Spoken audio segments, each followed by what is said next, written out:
عندك حل للمقاطعه غير المقاطعه يعني؟ عشان دي المقاطعه برضه طبعا حل المقاطعه لازم الناس كلها تعمله، بس المقاطعه هنا بقى مش انك ما تشتريش المنتج.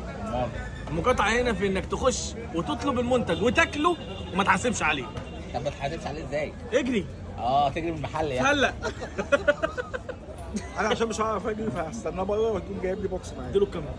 لا معلش، انت برضه هنا في عامل مصري كان شغال بيقبض من المحل ده، وانت كده حرمته من القبض او اثرت اديني عليه. الكاميرا. وانا بجري اقول لهم العامل المصري ملوش دعوه. لا ايش ضمنك اديني الكاميرا. هروح يبقى اجازه العامل المصري. وانا ممكن تجيب لي صندوقين معاك، اكل صندوق وادي للعامل المصري صندوق. اديني الكاميرا. هقول للعامل المصري ده اللي خد الحاجه هيبقى شايل له صندوق.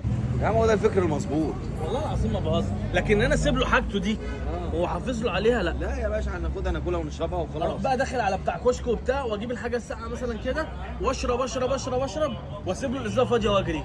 بتاع الكشك ده هيتخرب. اصبر بس بقى. فبتاع الكشك هيقول لك ايه؟ هو الراجل ده ليه كل ما يجي بيشرب بيبس بس؟ اروح سايب له رساله واقول له على فكره اي مقاطعه تبقى عندك هاجي اخدها واجري. هجبره يعمل ايه؟ ما يشتريش. انا كده عملت سلام المقاطعه. على الفكر. عملت المقاطعه.